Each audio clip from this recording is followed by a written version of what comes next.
Okay, welcome everyone. So today we're diving into something pretty interesting.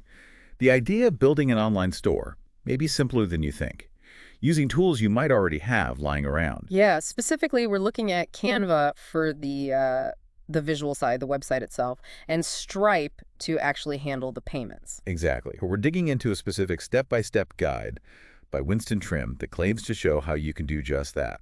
Our mission really is to unpack this guide. What steps does it lay out? How does it suggest connecting, a design tool with a payment processor? We want to understand the specific method it proposes for getting a simple online store up and running. hmm My first thought, honestly, was skepticism. Like, can you really build a proper e-commerce setup with something like Canva? It's mostly for graphics, right? Well, according to the source material, the answer is yes, or at least it presents a pathway. The guide argues you can use Canva for that front-end website experience and then lean on Stripe for the critical transaction part. Okay, all right. I'm curious to see how this guide pieces it all together. Let's walk through its steps then. Right.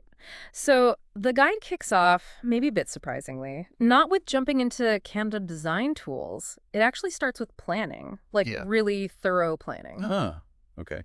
Makes sense. Like what? Before you design anything, it says you need to nail down your product. Is it physical, digital, Right. and gather everything you'll need. Your photos, good ones, your descriptions, pricing, brand stuff like logos, colors. That foundational work. Yeah, you can't build the shop window before you know what you're putting in it. Does it mention site structure too? Like what pages you need? It does, yeah. It suggests thinking about the essentials. Mhm. A home page, obviously, pages for your products, maybe an about us, contact info, kind of mapping it out. Okay, got the blueprint. Then I assume it's time for Canva. Then it moves into Canva, exactly. And Yeah. it points out you'll need a Canva Pro account. That's Mhm. apparently necessary for the website publishing features it relies on. Right, the pro features. Okay. So inside Canva, the process it describes starts with picking a website template. And it stresses using one that's responsive. Oh, good point. Crucial nowadays. Yeah. So it looks right on phones and tablets, not just desktops. Absolutely. Then you take that template and start customizing it, building out those pages you planned, home, products, about, contact. So how does the guide suggest making a Canva design feel like, well, a store, not just a static page? That's the interesting bit. It talks about adding buttons, obviously, but specifically linking them. The method is select something. Could be a button, could even be text, and add a URL link to it. Hmm. And you're filling in your product names, descriptions, prices, making it all clear. And I saw the guide mentions design tips too, like using clear sections, bold headings, calls to action like buy now. It feels like it's leveraging Canva's visual strengths but bending them towards the transaction using those links. That's exactly the approach it seems to take. Design it visually, then make key parts clickable links. So once you've got the design looking right in Canva, the next step in the guide is actually publishing it, making it live. How does that work in Canva, according to the guide? You use their built-in publishing tool, go to Share, then More, find Website, Okay. choose a format like Standard or Scrolling, and hit Publish. And the guide notes Canva gives you a free web address straight away, something like yourname.my.canva.site. Instant website, basically. Though maybe not the most professional sounding URL. Right, and the guide mentions that too. It says using your own custom domain name is optional but looks better. You'd buy that domain elsewhere, then use Canva's Brand Hub settings to connect it to point it to your Canva site. Okay, so step 1, visual storefront designed and live via Canva. Step 2, handle the money. How does Stripe come into play according to this method? Right. Step 4 in the guide is all about Stripe. Setting it up, it covers the usual stuff.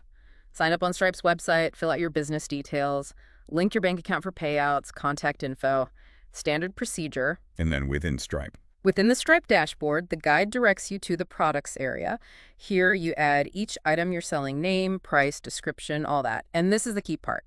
For each product, you create what Stripe calls a payment link. A payment link. Okay, what exactly is that in this context? How does the source describe it? It's basically a unique URL, a web address, that Stripe generates just for that one specific product at that specific price. When someone clicks it, it takes them to a simple, secure checkout page hosted entirely by Stripe. Ah, okay.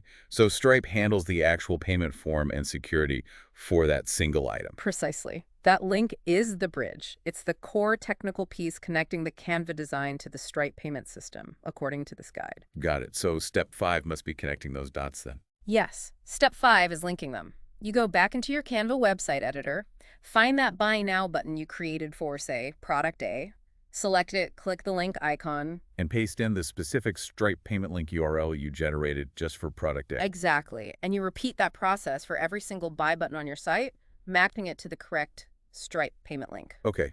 I see the flow now.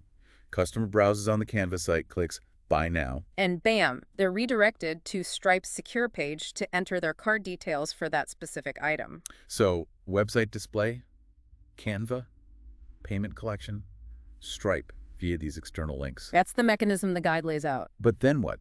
After they pay on Stripe's page, how does the customer actually get their product? Especially if it's, say, a digital download. Good question. Step 6 in the guide tackles fulfillment, and it does make a distinction between digital and physical goods. Makes sense. So for digital, For digital items like an ebook or a file, the guide suggests hosting that file somewhere. Google Drive, Dropbox. It even mentions platforms like Payhip or Gumroad. You just need to make sure the sharing link works correctly. but how does the paying customer get that link from you after the Stripe transaction? The source presents, well, two main ways this could work. One option is setting up Stripe to redirect the customer automatically to a specific thank you page right after payment, and you'd put the download link on that page. Okay, a direct redirect. What's the other way? The other way is sending the link in an email that gets triggered automatically when the payment goes through. Automated email. That sounds like it might need another tool, doesn't it? Stripe doesn't just do that out of the box for simple links, does it? You're right, it implies potentially bringing in something else. And the guide actually covers this in a sort of bonuses section about automation.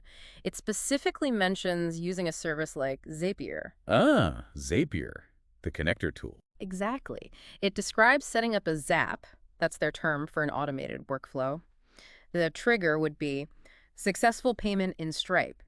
The action would be send email using something like Gmail or MailChimp, and you'd include the download link in that email body. Clever. So you automate the digital delivery piece using a third-party tool that listens to Stripe. Yeah, it's a way to bridge that gap between payment and delivery without needing a fully integrated e-commerce platform doing it all natively. Okay, that covers digital. What about physical products? T-shirts, crafts, whatever. For physical goods, the guide suggests setting up shipping options directly within the Stripe product details when you create them. Then, fulfillment could be manual. You just get notified by Stripe when an order comes in and you pack and ship it yourself. Sure. Or the source does mention the possibility of integrating Stripe with actual shipping platforms like Shippo or even print-on-demand services like Printify or Printful if that fits your product. That could automate the shipping part more.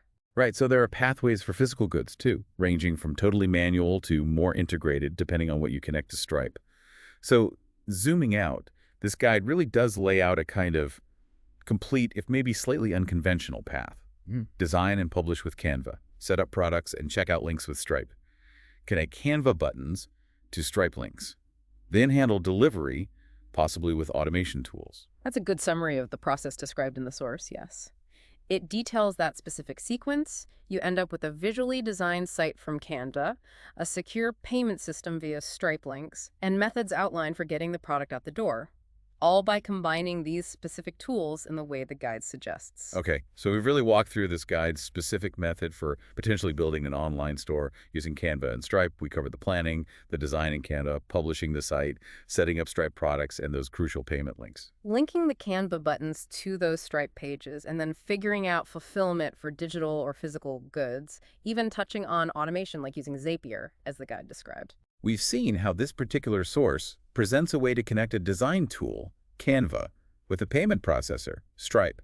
Yeah. It relies on linking out rather than a fully integrated cart system. Exactly. It's one specific approach detailed in the material we reviewed. So for you listening, you've now explored this specific approach.